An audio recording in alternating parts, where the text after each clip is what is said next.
Richmond 2. Richmond are on top of the AFL ladder at the end of a round for the first time since 1995, and moved to 4-1 on the season with relative ease against an up-and-down Melbourne outfit on Tuesday night. 2. Adelaide 3. Very impressive win against the Swans on Friday night. They were missing Rory Sloane and the Crouch brothers in the midfield, and they still managed to get across the line. Tex Walker was instrumental in the win. 3. GWS -1 managed to draw against the Saints on Saturday in a very entertaining finish to the game. Probably very lucky to get away with the draw in the end after Jake Carlisle wasn't paid a free kick on the siren. 4. Sydney -3. After impressing last week, the Swans came crashing back to earth against an impressive Adelaide outfit. In a game that the Swans were widely tipped to win, Sydney were really disappointing in front of their home crowd. 5. Geelong 2. With Tom Hawkins laid out, Geelong looked up against the power. Hawkins' replacement George Horland-Smith took his chance with both hands and was one of Geelong's best, while Patrick Dangerfield played as a permanent full forward and looked dangerous all night. Adelaide, Australia, April 21. Zach Tui of the Cats celebrates his 150th game during the 2018 AFL Round 5 match between the Port Adelaide Power and the Geelong Cats at Adelaide Oval on April 21, 2018 in Adelaide, Australia. Photo by James Ellsby, AFL Media, Getty Images. 6. Hawthorn -2. After dismantling Melbourne last Sunday, the Hawks were the polar opposite against the Kangaroos. Taking nothing away for the Roos, but the Hawks didn't look the side they have been in the first 4 games of the season. Port Adelaide -1. Have we overestimated the power? They were again disappointing for the 3rd week in a row, after a massive win against the Swans in round 2. 8. West Coast 1. Came up against a young Blues side at the MCG, a ground they usually don't fare well at, but the Eagles managed to find a way against a defiant Carlton. Andrew Gaff starred with 31 disposals and 2 goals, while Willie Rioli looked dangerous with every touch.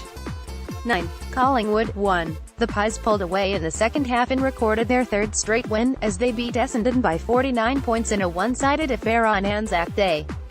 10. Melbourne -2. The Demons started strongly but just couldn't match it with the reigning premiers, and now have a massive matchup with Essendon looming on Sunday. 11. Essendon -1. Essendon lost Josh Begley and Josh Green early and never recovered, as they struggled to keep up with Collingwood's pace in the second half. A crunch match with the D's on Sunday awaits. 12. Fremantle, Nat Fyfe looks back to his best with a crazy 43 disposal, 1 goal and 13 clearance outing. Michael Walters was equally impressive with 5.1, as the Dockers smashed the Bulldogs on Saturday night. 13. Gold Coast 1. In the closest Q clash in its short history, the Suns got the chocolates in a very entertaining encounter. After a tough 2 weeks in Perth, the Suns bounced back with a much-needed win. Braden Fiorini had a day out with 27 disposals and 2 goals. See also, Bob Murphy questions Hawthorn defenders' controversial behavior. 14. North Melbourne 1. Have we got it wrong with North Melbourne this season? They have been very competitive and just knocked off an impressive Hawks side. Jack Zebel was tremendous, while Ben Brown is really showing his worth already this season. 15. Western Bulldogs -2. Again disappointing over in Perth this week. Against a similar side in terms of quality, the Bulldogs were very disappointing. Luke Dahlhaus and Marcus Bontempelli were very quiet, while young ruckman Tim English was taught a ruck lesson against Aaron Sandilands. 16. Brisbane Lions. Brisbane showed better signs this week, after a dismal display against the Tigers the week prior. They had the chance to draw the game had Cameron Rayner slotted that goal, but it wasn't meant to be. Very encouraging signs nonetheless. St Kilda drew against the Giants, in tremendous effort.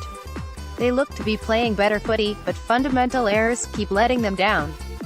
Jake Carlisle should have marked to have a shot on the siren, while their goal-kicking accuracy is still below par.